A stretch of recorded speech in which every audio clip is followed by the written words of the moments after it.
Bismillahirrahmanirrahim. Assalamualaikum warahmatullahi wabarakatuh. Innal hamdalillah nahmaduhu wa nasta'inuhu wa nastaghfiruh wa na'udzu billahi min syururi anfusina wa min sayyiati a'malina.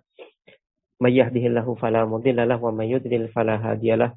Wa asyhadu an la ilaha illallah wahdahu la syarikalah wa asyhadu anna Muhammadan abduhu wa rasuluhu la nabiyya ba'dah. Allahumma shalli wa sallim wa barik ala nabiyyina Muhammadin wa ala alihi wa sahbihi wa man tabi'ahum bi ihsanin ila yaumiddin amma ba'd. Ikhwasilah rahimani wa rahimakumullah, kita lanjutkan kembali dars Alfiyah kita menggunakan syarah dari Syekh Abdullah, yaitu kitab Darul Salik ila Alfiyah Ibn Malik. Di pembahasan kita kali ini masih membahas tentang kata ma, la, lata ya, dan kata in yang kita amalkan sebagaimana amalannya laisa. Dan kemarin telah kita baca kata yang pertama, yaitu kata ma. Dan juga syarat supaya dia bisa kita amalkan sebagaimana amalan laisa. Masih di halaman 180. Sebagaimana yang kita baca di pertemuan kemarin, syarat yang pertama adalah alla yaqtarina ismuha bi in az-zaidah. Syarat yang pertama supaya ma ini dia bisa kita amalkan sebagaimana amalannya laisa adalah tidak bergandengan dengan in zaidah. Maka syarat yang pertama adalah setelah kata ma-nya tidak ada kata in.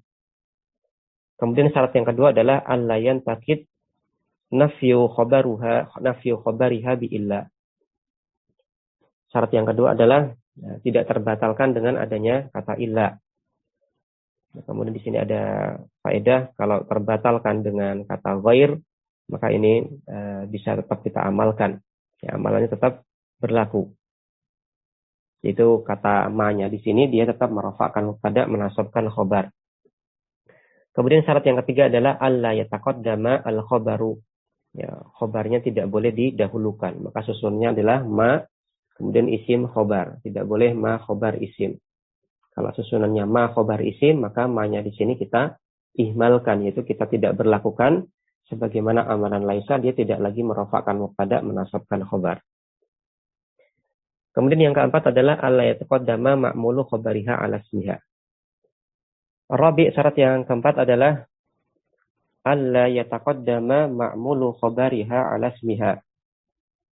Ma'mul dari khabarnya tidak boleh mendahului isimnya. Maka memang betul-betul ini syaratnya ketat dalam artian dari sisi strukturnya, maka memang harus ma, kemudian isim, kemudian khobar. Hatta di sini ma'mul untuk khobar ma-nya pun tidak boleh mendahului isim ma-nya. Ya, sebagaimana pula tidak boleh mendahului isimnya khobarnya. Khobarnya tidak boleh mendahului isimnya. Maka ini betul-betul syarat yang ketat dari sisi struktur ataupun urutan struktur dari supaya kita bisa berlakukan ma-nya ini sebagaimana laisa, harus strukturnya adalah ma, isim ma, kemudian khobar ma. Tidak boleh di otak-atik, strukturnya harus demikian. Ya, syarat yang keempat adalah ma'mul dari khobarnya tidak boleh mendahului isimnya. Fa in taqaddama, apabila ma'mul dari khobarnya ini mendahului isimnya, batala amaluha. Maka batalah amalannya, yaitu amalan ma-nya, dalam artian dia tidak lagi merofakkan mubtada dan menasabkan khobar. Contoh dalam kalimat misalkan dalam struktur yang ma-nya ini bisa kita amalkan sebagaimana amalannya laisa, mal-aqilu musahiban al-ahmaqa. Ma tidaklah al-aqilu orang yang berakal ataupun orang yang pandai ataupun orang yang cerdas, musahiban dia berteman dengan al-ahmaqa orang yang pandir. Orang yang pandai, orang cerdas tidak akan berteman dengan orang yang pandir. Maka di sini kata al-aqilu dia marfu sebagai isim ma, kemudian musahiban di sini dia mansub sebagai khobar ma. Kemudian kata al-ahmaqa di sini dia mansub berkedudukan sebagai maf'ul bih dari isim fa'il musahiban. Maka al-ahmaq ini adalah ma'mul, ya, dia ma'mul dari khobar ma, yaitu ma'mul dari kata musahibah. Fatakulu, kemudian engkau katakan, mal ahmaqa al-aqilu musahibun. Artinya kurang lebih sama. Tidaklah kepada orang yang pandir, orang yang cerdas itu berteman. Tidaklah kepada orang yang pandir, orang yang cerdas itu berteman. Maka di sini karena kata al-ahmaknya di sini yang merupakan ma'mul dari khobar didahulukan daripada isimnya, maka ma-nya di sini tidak lagi beramal. Maka i'rabnya adalah kembali kepada i'rab mubtada dan khobar. Maka di sini kata al-ahmaq dia mansub sebagai maf'ul dari kata musahib, kemudian kata al-aqilu dia marfu sebagai mubtada, kemudian kata musahibun dia marfu sebagai khobar. Sebagaimana yang disampaikan oleh pensaro di sini, di raf'i musahibun. Dengan kita rafa'kan kata musahibun. Di annahu khobarul mubtada'i. Karena kata musahib di sini kita kembalikan kepada kedudukan asalnya yaitu sebagai khobar. Karena dia sebagai khobar dari si mubtada. Namun fa'in kanal ma'mulu shibha jumlatin. Namun apabila ma'mulnya berupa shibhul jumlah. Apabila ma'mul dari si khobar itu berupa shibhul jumlah. Dan sebagaimana yang kita sampaikan di pertemuan-pertemuan yang lewat bahwasanya pada shibhul jumlah dia berlaku apa yang tidak berlaku pada yang lain. Dia berlaku padanya ketentuan-ketentuan yang mungkin ini tidak berlaku pada yang lain. Maka contohnya di sini. Apabila khobarnya berupa ma'mul dari khobarnya berupa shibhul jumlah, jazal i'malu wal ihmalu ma'a taqaddumihi. Maka apabila ma'mul dari khobarnya berupa shibhul jumlah, ma'a taqaddumihi, selain dia boleh mendahului isim ma, dia juga boleh al-i'malu wal ihmalu. Maka boleh dalam kasus ini al-i'mal, memberlakukan ma sebagaimana amalan laisa, wal ihmal, dan boleh kita juga nihilkan. Artinya apa? Tidak kita sikapi ma ini beramal sebagaimana amalan laisa. Maka apabila ma'mul dari khobarnya ini berupa shibhul jumlah, maka dia boleh terletak sebelum isim ma, kemudian ma-nya di sini boleh kita i'malkan, boleh kita amalkan sebagaimana amalan laisa, boleh juga kita ihmalkan, boleh kita tiadakan amalannya sebagai amalan laisa. Contohnya dalam kalimat ma fi syarri anta raghiban. Ya, kalimat asalnya adalah ma anta raghiban fi syarri. Kalimat asalnya ma anta tidaklah engkau raghiban fi, menyukai asyari kejelekan. Kamu tidaklah engkau menyukai kejelekan. Maka aslinya ma anta raghiban fi syarri. Dengan antanya di sini adalah isim ma, kemudian raghibannya adalah mansub sebagai khobar ma, kemudian fi syarri ini jar majrur yang merupakan ma'mul dari kata raghiban. Kemudian dibalik. Nah, fi syarrinya ini mendahului isim ma-nya, yaitu mendahului kata anta, menjadilah ma fi syarri anta raghiban. Tidaklah kepada keburukan engkau menyukai. Atau bisa kita terjemahkan sebagaimana terjemah yang bagus dalam bahasa kita, engkau tidaklah menyukai kejelekan. Dan juga boleh kita baca ma fi syarri anta raghibun pun boleh. Ma fi syarri anta raghibun. Kalau kita baca raghibun maka nanti kata antanya di sini kita i'rab sebagai mubtada, raghibun sebagai khobar. Kemudian contoh yang lain, ma indi ma'rufuka dha'ian. Kalimat asalnya adalah ma ma'rufuka dha'ian indi. Ma ma'rufuka, tidaklah kebaikanmu, tidaklah jasamu, ya, dha'ian akan lupa ataupun akan hilang indi pada sisiku atau pada diriku. Ya, bahasa lainnya ya kebaikanmu tidak akan aku lupakan. Maka di sini aslinya adalah ma'rufuka dha'ian indi. Maka kata ma'ruf di sini marfu sebagai isim ma, kemudian dha'ian mansub sebagai khobar ma, kemudian indi di sini adalah shibhul jumlah ma'mul dari dha'ian. Dan boleh pula kita baca marfu untuk kata do'i'annya, maka menjadilah ma indi ma'rufu ka do'i'un. Dengan kita andaikan kata ma'rufnya di sini marfu sebagai mubtada, kemudian do'i'un sebagai khobarnya. Sebagaimana disampaikan oleh Pensaro di sini, wa yajuzu, dan boleh pula kita katakan roghibun dengan merofak kata roghibnya, wa do'i'un, dan kita rofakkan kata do'i'nya. Yaitu adalah syarat yang keempat. Ya, syarat yang keempat adalah ma'mul dari khobarnya tidak boleh mendahului isimnya. Kecuali kalau ma'mul dari khobarnya berupa sibhul jumlah. Wa ila hadhihi syuruti asyara Ibnu Malikin biqaulihi i'malu laisa u'milat madunain. Maka sampai syarat inilah Ibnu Malik memberikan isyarat dengan beliau katakan i'malu laisa u'milat. Ya, amalannya laisa itu diberlakukan pada kata ma. Ya, artinya ma-nya di sini kita bisa sikapi sebagaimana amalan laisa, yaitu merofakkan mubtada, menasabkan khobar, dunain, apabila ma-nya itu tidak mengandung in. Maksudnya adalah u'milat ma amala laisa, kata ma itu diberlakukan sebagaimana amalannya laisa, bisyarti dengan syarat alla tujada ba'daha in, dengan syarat tidak dijumpai setelahnya kata in. Wahada syartul awwalu, maka ini adalah syarat yang pertama. Wa itlaquhu al-i'mala, dan beliau menggunakan beliau memutlakkan di sini dengan al-i'mal.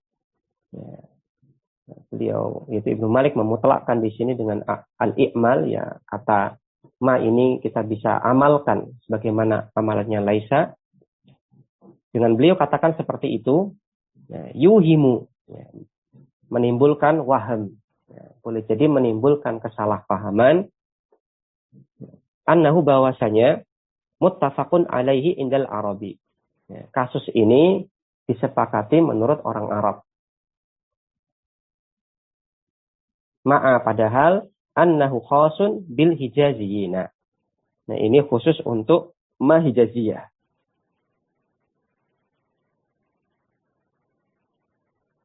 Ya, maka dengan beliau mutlakkan tanpa berikan syarat ataupun berikan keterangan tambahan bahwasanya ma yang dia bisa kita berlakukan merofakkan mubtada menasabkan khobar itu sebenarnya adalah ma hijaziyah.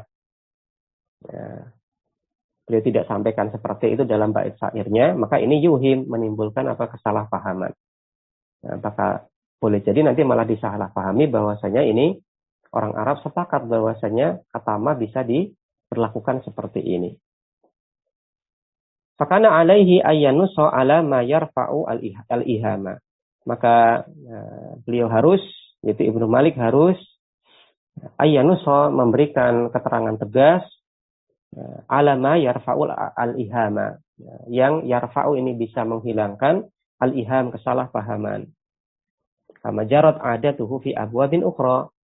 Sebagaimana ini berlaku kebiasaan beliau fi abwabin ukhra, di bab-bab yang lain. Maka mana soal dzalika fil kafiyah. Dan juga sebagaimana yang beliau tegaskan hal ini dalam kitab Al-Kafiyah Asy-Syafiyah yang merupakan asal dari Alfiyah. Ya, maka di sini menimbulkan iham, menimbulkan kesalahpahaman. Nah, maka beliau itu Ibnu Malik ya, harusnya memberikan keterangan yang menghilangkan kesalahpahaman, dan ternyata di sini beliau berikan keterangan tegas di dalam kitab beliau Al-Kafiyah bahwasanya ma yang bisa sebagaimana amalannya laisa adalah ma hijaziyah. Kemudian Ibnu Malik mengatakan ma'a baqa'in nafyi. Hada syartun asani. Maka ini adalah syarat yang kedua. Syarat yang kedua adalah makna nafinya, ya makna nafi dari kata ma-nya ini ya, tetap ada, tidak terbatalkan dengan kata illah. Wahada syartus tsani, maka ini adalah syarat yang kedua. Kemudian kata baqo pada ma'a baqon nafi bil qasri lil wazni. Nah, di sini ada qasr, ya ada pemendekan, ada pemotongan di sini. Aslinya adalah baqo in nafi. Aslinya adalah baqo in nafi, cuman hamzah pada kata baqa itu dikosor, dipotong, diringkas lil wazni, ya, karena ada keperluan untuk wazan, menyesuaikan wazan dari bait. Untuk keperluan kurang lebih ya struktur dari bait syair supaya ini indah, supaya sama dengan struktur-struktur bait-bait sebelumnya. Kemudian Ibnu Malik mengatakan, ya, watartibin zukin. Ai maksudnya adalah ulima mimma taqaddama, ulima diketahui mimma taqaddama dari penjelasan yang telah lewat. Fi qaulihi, dalam perkataan Ibnu Malik fi babil ibtidai, pada pembahasan di bab mubtada, Ibnu Malik mengatakan wal aslu fil akhbari an tuakhkhara. Hukum asal khobar itu adalah tuakhkhara, diakhirkan, yaitu terletak setelah mubtada. Wa hadza syartus salisu, maka ini adalah syarat yang ketiga. Yaitu susunannya adalah ma isim khobar. Khobarnya tidak boleh mendahului isimnya. Wa dhahiru kalamihi, dan zahir dari kalimat yang beliau sampaikan adalah annahu, bahwasanya la yajuzu taqdimul khobari, tidak boleh mengedepankan khobar. Sawaun, baik kana dzarfan au jaran wa majruran au ghairahuma, baik khobarnya itu berupa dzaraf atau berupa jar majrur ataupun selain keduanya. Ya, zahirnya demikian. Tapi kemudian beliau berikan keterangan tambahan di poin ataupun di bait syair ke-159 yang menunjukkan bahwasanya kalau makmul dari khobarnya itu adalah, atau kalau dia berupa siful jumlah, maka ini boleh mendahului isimnya. Waqauluhu, kemudian Ibnu Malik mengatakan wasabqa harfi jarrin, dan seterusnya. Hadza isyaratun ila syartir rabi'i, maka ini adalah merupakan isyarat dari Ibnu Malik untuk syarat yang keempat. Namun bitorikil mafhumi, dengan metode mafhum mukhalafah.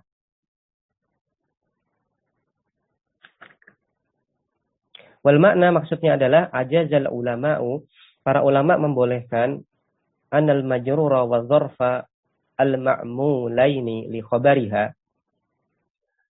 Para ulama membolehkan bahwasanya untuk jar majrur wa dzarf dan juga dzaraf al-ma'mulaini, yang keduanya ini jadi ma'mul, di khabariha, untuk khobarnya yaitu khobar ma, boleh yasbiqani ismaha wa khabaruha, boleh mendahului isim dan khobarnya. Wala'alla nisbatuhu lil ulama'i,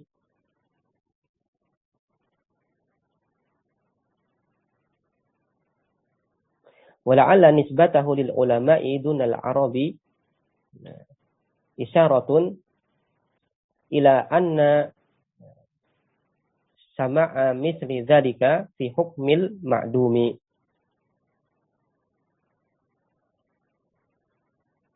Ya, boleh jadi beliau nisbatkan hal tersebut, yaitu ketika ma'mulnya berupa siful jumlah, ya, kalau beliau nisbatkan ini, kalau menurut para ulama ini boleh. Ya, boleh mendahului khobar dan isim dan khobarnya. Beliau nisbatkan pendapat ini kepada para ulama. Dunal Arab, beliau tidak nisbatkan kepada orang Arab. Nah, isyarah ini merupakan isyarat dari beliau bahwasanya sama misli dzalik fi hukmil ma'dumi.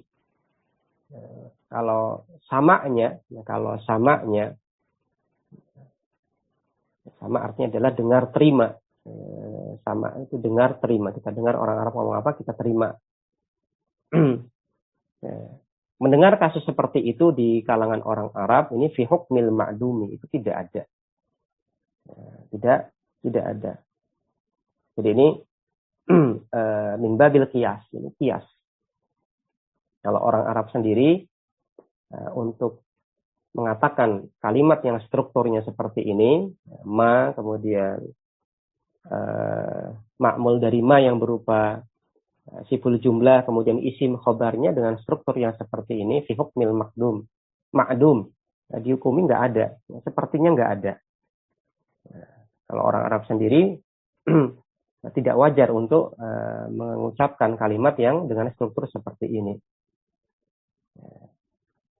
Dan para ulama mengatakan, sedangkan para ulamanya, ulama lugha itu mengatakan ini boleh. Kalau ulamanya mengatakan boleh. Tapi kalau realnya, ya hampir tidak dijumpai orang Arab mengatakan atau mengucapkan kalimat dengan struktur seperti ini. Tapi ulamanya mengatakan boleh. Maka ini apa? Qiyas. Adapun samaknya, ya samaknya dengarnya dari orang Arab ini sepertinya tidak ada. Fi hukmil ma'dum. Kemudian masalah biqaulihi, beliau berikan contoh dengan beliau katakan kama sebagaimana dalam kalimat ma bi anta ma'niyan. Kalimat asalnya adalah ma anta ma'niyan bi. Artinya kamu tidak perhatian denganku. Wal aslu kalimat asalnya adalah ma anta ma'niyan bi. Dengan kata anta di sini sebagai isim ma, kemudian ma'niyan sebagai khobar ma. Kemudian bi ini merupakan jar majrur yang merupakan ma'mul dari kata ma'niyan. Fa kuddima ma'mulul khabari. Maka kuddima dikedepankanlah ma'mulul khabari, ma'mul dari khabarnya. Wa huwa al-jaru wal majruru, yaitu susunan jar majrur yaitu bi. Ma'a baqa'il khabari mu'akhkharan 'anil ismi. Disertai dengan baqa' khabar. Ya, khabarnya ini tetap terletak mu'akhkharan setelah 'anil ismi, isim. Dan khobarnya terletak setelah isim. Jadi di sini yang dikedepankan itu adalah ma'mul khobarnya dikedepankan daripada isimnya. Sedangkan khobarnya tetap terletak setelah isim. Qauluhu kemudian pada contoh tadi ma bi anta ma'niyan, kata ma'niyan di sini dia merupakan wasfun, merupakan wasf. Ya, lebih tepatnya sighah isim fa'il. Jadi sighah isim fa'il min uniya, dari kata uniya, dan kata uniya di sini merupakan kata yang senantiasa berbentuk majhul. Kata uniya adalah merupakan di antara kata yang senantiasa digunakan bentuk majhul dalam kalimat. Contohnya dalam kalimat uniya fulanun bi fulanin. Artinya si fulan memperhatikan si fulan. Perhatian terhadap si fulan. Dan dia pasangan huruf jarnya adalah ba uniyabi. Misalkan uniyal ulama bil fiqh, misalkan uniyal ulama bil fiqh, itu artinya adalah para ulama perhatian terhadap masalah fikih. Maka kata uniya senantiasa dibaca uniya, kemudian pasangannya adalah huruf jar ba. Ya, kata ma'niyan di sini dia merupakan wasfun, ya wasf. Lebih tepatnya sighah isim fa'il min dari kata uniya. Contohnya dalam kalimat uniya fulanun bi fulanin. Ya, fulan memperhatikan atau perhatian terhadap fulan. Bil bina'i dengan bentuk, ya kata uniya ini berbentuk lima lam yusamma fa'iluhu, berbentuk fi'il yang lam tidaklah yusamma disebutkan fa'iluhu, fa'ilnya. Bahasa mudah kita senantiasa berbentuk majhul.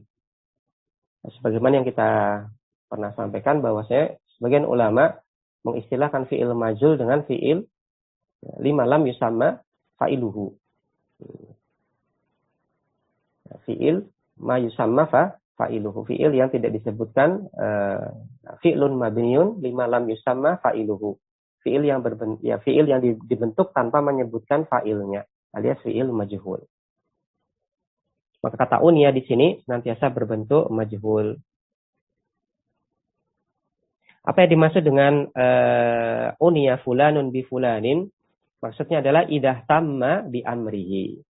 Idah apabila ihtamma dia perhatian bi amrihi dengan urusan orang tersebut. Ya, bahasa mudah kita memperhatikan. Ya, si fulan memperhatikan si fulan. Wa takhsisuhu al-jawaza bi dzarfi wal majruri.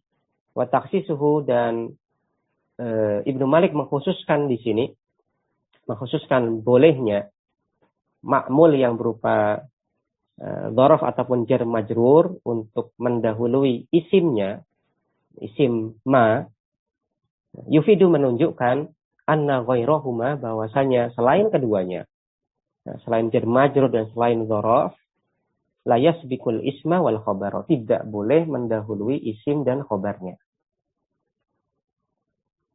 Ya, maka untuk syarat yang keempat di sini disampaikan oleh Ibnu Malik dengan mafhum, cara mafhumnya mafhum mukhalafah, secara implisit,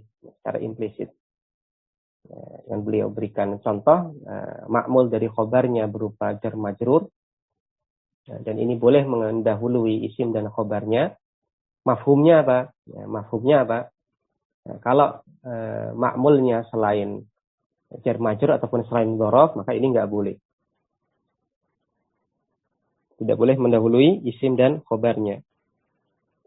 Kemudian kalau kita lihat struktur khobarnya tetap terletak setelah isimnya. Jadi yang diubah strukturnya itu cuma ma'mul dari khobarnya. Ma'mul dari khobarnya harusnya terletak setelah khobar, ini dikedepankan mendahului isimnya. Sedangkan khobarnya tetap terletak setelah isimnya. Ya, maka itu adalah keempat syarat yang telah kita baca lengkap untuk kata ma, supaya ma-nya di sini kita bisa sikapi sebagaimana amalan laisa. Syarat yang pertama adalah setelahnya tidak ada in. Kemudian syarat yang kedua adalah tidak terbatalkan makna nafinya dengan kata illa yang terdapat dalam kalimat.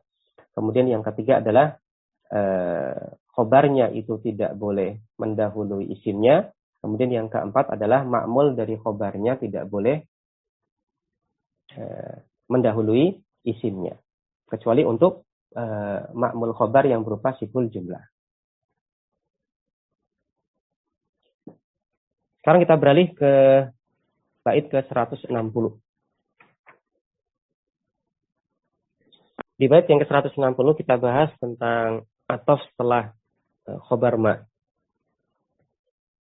Ibnu Malik mengatakan wa raf'a ma'tufin bilakin au bibal min ba'di mansubin bima ilzam haitsu hal. Wa raf'a ma'tufin, dan merofakkan isim yang diatofkan bilakin dengan menggunakan kata lakin au bibal atau menggunakan kata bal min ba'di mansubin bima, setelah isim yang dinasobkan oleh ma, yaitu ya khobar ma, hukumilah wajib, ilzam, haruskanlah, hukumilah wajib, yaitu wajib rofa, haitsu hal, sekiranya ini terjadi. Ya, maka di sini bagaimanakah cara kita baca kata yang diatofkan dengan menggunakan kata lakin dan bal, yang mana ini terletak atofnya ini terletak setelah khobar ma. Maka di sini disampaikan oleh Ibnu Malik, maka kata yang terletak setelah huruf atofnya wajib kita baca marfu'. An-Salam mengatakan idza waqa'a ba'da khabari ma atifun, apabila terletak setelah khobar ma atifun, ya huruf atof, fala yakhlu min halatain, maka tidaklah terlepas dari dua keadaan. Ya, dilihat huruf atofnya itu menunjukkan makna apa. Al-ula, yang pertama adalah an yakuna hadzal atifu yaqtadi al-isbata. Yang pertama adalah di mana alat atofnya ataupun huruf atofnya yaqtadi menunjukkan al-isbat, menunjukkan penetapan. Itu penetapan yang berbeda dari sesuatu yang dinafikan dengan huruf ma-nya. Kita lihat contohnya adalah huruf nafi bal dan lakin. Fayata'ayyanu raf'ul ismi al-waqi'i ba'dahu. Maka kalau seperti ini, maka harus kita rafa'kan isim yang terletak setelahnya, yaitu terletak setelah kata lakin dan balnya. Contohnya adalah dalam kalimat mal ihsanu majhulan lakin ma'rufun au bal ma'rufun. Tidaklah perbuatan baik itu majhulan, tidaklah perbuatan baik itu ya, majhul, ya tidak dikenang. Lakin akan tetapi ma'rufun itu bakalan diketahui ataupun dikenang. Atau boleh menggunakan kata bal ma'rufun. Maka di sini kata al-ihsan di sini adalah marfu' sebagai isim ma, kemudian majhulan mansub sebagai khobar ma. Kemudian di sini menggunakan huruf ataf lakin ataupun bal, kemudian kata setelah huruf ataf lakin atau balnya kita baca marfu'. Kita baca ma'rufun.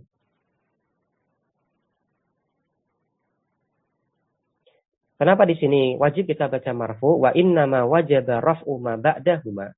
Adapun di sini kita harus merofakkan kata yang terletak setelah keduanya, yaitu terletak setelah kata bal dan lakin dalam kasus ini. Di annal atfa ala niyati tikraril amili. Karena atafnya di sini adalah, maksudnya adalah tikraril amil, mengulang amil. Karena huruf ataf itu maksudnya adalah mengulang amil. Falau utifa alal khabari al-manfiyi ismun musbatun lazima an ta'mala ma fil musbati. Ya, ingat bahwasanya ataf itu, kasus ataf itu adalah niatnya adalah, maksudnya adalah mengulang amil. Seandainya diatafkan pada khobar yang manfi, yang tertiadakan di sini, isim musbatun, isim yang dia musbat, yang ditetapkan di sini, lazima maka harus antak malama fil musbati. Ma-nya ini juga berlaku, dia beramal pada isim yang musbatnya ini. Wahia, dan dia latak malu, padahal dia latak malu tidaklah beramal ila fil manfiyi, kecuali pada kata yang tertiadakan. Ya, maksudnya adalah misalkan dalam kalimat tadi mal ihsanu majhulan lakin ma'rufun. Ya. Maka dari sisi makna di sini yang ditiadakan adalah majhulan. Kemudian yang ditetapkan adalah ma'rufun. Yang namanya perbuatan ihsan itu bukan majhul, bukan sesuatu yang majhul, akan tetapi sesuatu yang ma'ruf. Maka secara makna ada dua hal yang berbeda. Ada peniadaan dan ada isbat. Ada nafi, ada isbat. Nafinya pada majhul, isbatnya pada ma'ruf. Nah, kalau seandainya kita anggap bahwasanya kata lakin dan balnya di sini adalah huruf ataf, maka ingat bahwasanya maksud dari ataf itu adalah mengulang amil. Ya, misalkan saya punya kalimat laisa Muhammadun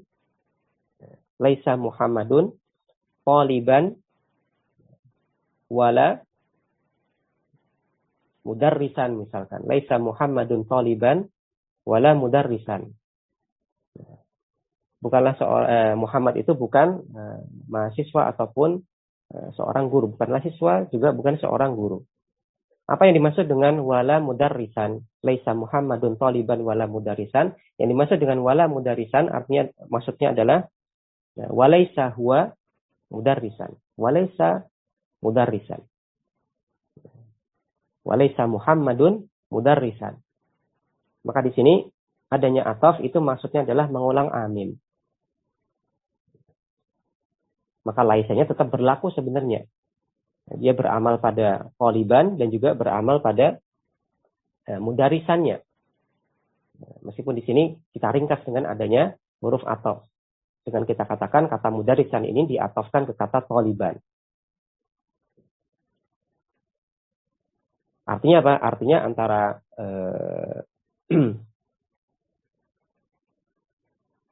antara taliban dan mudarrisan di sini ya sama-sama tertiadakan. Sama-sama tertiadakan. Adapun di sini dari sisi makna, satunya peniadaan, satunya isbat. Hanya saja di sini dengan menggunakan isbatnya dengan menggunakan huruf ataf, perantaraan huruf ataf lakin ataupun bal. Maka kalau seandainya kata yang terletak setelah lakin ataupun bal ini dianggap kita atafkan ke khobar, yaitu majhulan misalkan, mal ihsanu majhulan lakin ma'ruf. Kata ma'rufnya ini kita andaikan, kita atofkan ke kata majhul,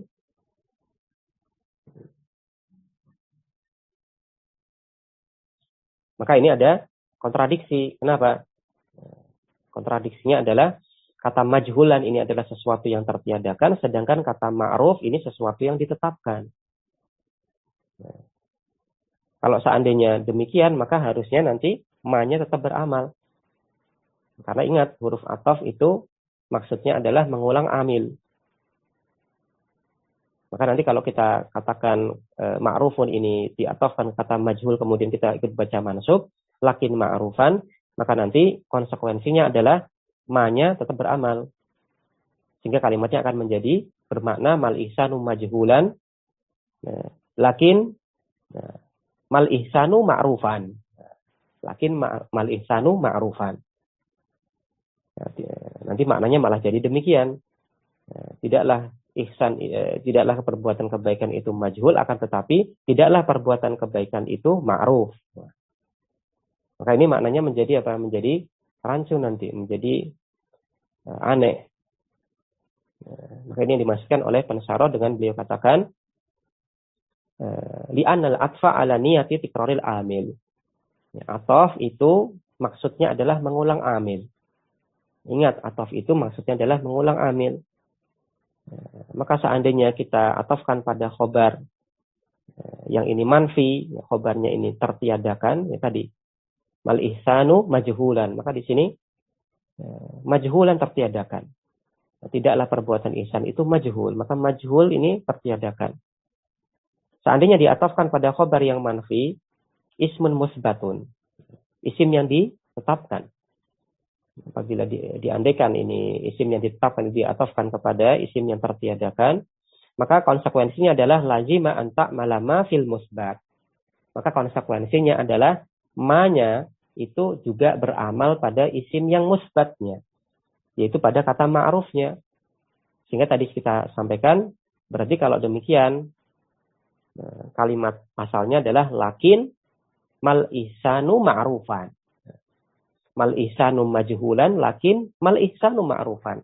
Yang namanya perbuatan ihsan itu bukanlah suatu hal yang majhul, akan tetapi perbuatan ihsan itu juga bukan sesuatu yang ma'ruf. Nah, ini kalimatnya tentunya jadi rusak maknanya, padahal bukan itu yang dimaksudkan. Maka karena alasan inilah kita katakan ya setelah lakin ataupun balnya, karena dia adalah isim yang musbat yang ditetapkan secara makna dalam kalimat, bukan suatu hal yang ditiadakan, maka ya kita baca marfu'. Pensyarah melanjutkan penjelasan beliau, fayakunu ma ba'dahuma khabaran li mubtada'in mahdhufin. Nah, kalau sekarang kita wajib baca marfu, kata terletak lakin dan setelah lakin dan balnya, kita i'rab apa? Maka jawabannya adalah, maka kata yang terletak setelah kedua kata tersebut, terletak setelah lakin dan bal, berkedudukan sebagai khobar li mubtada'in mahdhufin, untuk sebuah mubtada' yang dihapus. Ai kalimat lengkapnya adalah lakin huwa ma'rufun au bal huwa ma'rufun. Kalimat asalnya adalah lakin huwa ma'rufun atau bal huwa ma'rufun. Sehingga watakunu lakin harf ibtida'in. Sehingga kata lakinnya ini statusnya adalah huruf ibtida'. Dia huruf tapi cuma fungsinya mengawali kalimat. La atifatan, dan statusnya bukan huruf ataf. Li'annaha la ta'tifu illal mufrada.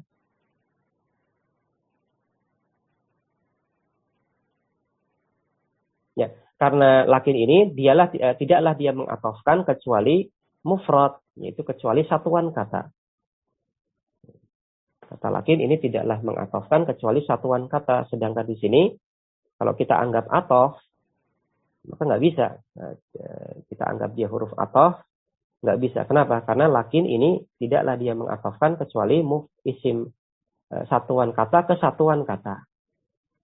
Sedangkan di sini untuk yang lakin huwa ma'rufun, ini huwa ma'rufun ini jumlah bukan satuan kata. Maka kata lakinnya di sini tidak kita anggap sebagai huruf atof, karena huruf atof lakin tidaklah dia mengatofkan kecuali satuan kata. Wa kadza bal, maka dan seperti itu pula bal. Wa itlaqul atfi ru'ya fihi al-aslu wal suratu adz-dzahiratu allati tusbihu suratal atfi. Adapun di sini itlaqul atfi menggunakan istilah ataf. Penggunaan istilah ataf tadi ada waraf'a ma'tufin bi lakin au bibal min ba'di mansubin bima ilzam haitsu hal. Maka di sini Ibnu Malik menggunakan apa? Kata ataf ma'tuf. Menggunakan kata ma'tuf. Nah, kenapa beliau menggunakan kata ma'tuf padahal di sini dia dianggap bukan huruf ataf, tapi huruf ibtida. Maka disampaikan oleh pensarah di sini. Adapun penggunaan istilah ataf di sini gara-gara ru'ya fihi al-aslu. Karena memperhatikan al-asl wasurah adz-dzahirah. Karena memperhatikan hukum asal, fungsi asal, dan surah dzahirah, bentuk dzahirnya. Allati yang tusbihu menyerupai surat al-atfi, menyerupai bentuk huruf ataf. Ya intinya bentuknya sama tapi fungsinya beda. Fungsi dari sisi i'rabnya berbeda.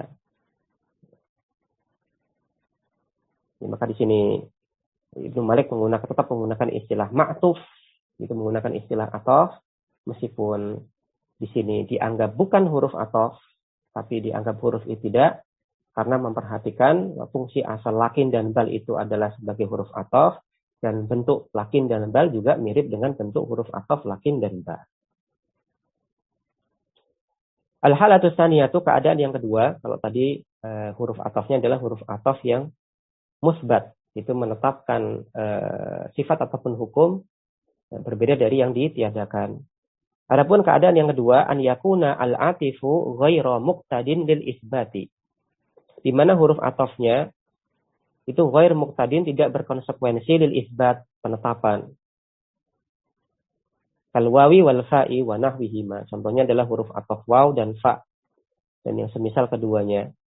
Contohnya dalam kalimat mal mujiddu muhmilan wa mutaakhiran. Tidaklah orang yang rajin itu, tidaklah siswa yang rajin itu muhmilan, menyepelekan, wa mutaakhiran, dan sering terlambat. Ya, anak yang rajin itu tidak menyepelekan dan tidak terlambat. Maka di sini sama sekali tidak ada yang ditetapkan, semuanya ditiadakan. Anak yang rajin itu yang pertama tidak menyepelekan, yang kedua tidak terlambat. Nah, maka tidak menyepelekan dan terlambatnya ini semuanya tertiadakan, tidak ada yang ditetapkan di sini. Itu yang dimaksud dengan atifnya itu ghair muqtadi lil isbat. Huruf atafnya itu tidak berkonsekuensi isbat. Isbat di sini maksudnya adalah menetapkan sesuatu yang berbeda dari yang ditiadakan. Ya, gampangannya huruf atafnya di sini menunjukkan peniadaan juga, Fayajuzu fil ma'tufi, maka boleh fil ma'tuf pada kata yang diatafkan wajhani, dua cara baca. Yang pertama adalah an-nasbu, boleh dibaca nasab. Wa huwa al-mukhtaru. Ya, dan ini adalah al-mukhtar, pendapat yang dipilih. Atfan ala khabari ma. Ya, distatuskan sebagai ataf, diatafkan pada khabar ma. Wa raf'u, cara baca yang kedua adalah boleh dibaca rafa. Ala annahu khabarun. Kita anggap dia sebagai khabar li mubtada'in mahdhufin, untuk sebuah mubtada' yang dihapus. Ya, maka untuk yang keadaan kedua ini, ketika huruf atafnya ini menunjukkan peniadaan juga, menghasilkan makna peniadaan juga, maka setelah huruf atafnya boleh kita baca nasab, kita dudukkan sebagai ataf dari khobar ma, dan boleh kita baca rofa dengan kita andaikan dia sebagai khobar dari mubtada yang mahdhuf. Wa hadza makna qaulihi, maka ini adalah makna dari perkataan Ibnu Malik, wa raf'u ma'tufin, dan seterusnya, ai maksudnya adalah ilzam raf'al ma'tufi. Haruskanlah merofakkan kata yang diatafkan dengan menggunakan huruf ataf lakin atau bal. Idza utifat alal khabari ma al-mansubi, ketika diatafkan pada khobar ma yang mansub. Haitsu ma waqa'a fil kalam, ketika itu terjadi di dalam sebuah kalimat. Wa fuhima min takhsisihi wujubar raf'i ba'da lakin aw bal annahu la yalzamu ba'da ghairihima. Maka fuhima bisa kita pahami dengan beliau mengkhususkan, dengan Ibnu Malik mengkhususkan wajibnya rafa ini ketika terletak setelah lakin dan bal, maka dipahami bahwasanya tidaklah harus merofakkan keduanya, tidaklah harus merofakkan ba'da ghairihima. Kata yang terletak selain keduanya.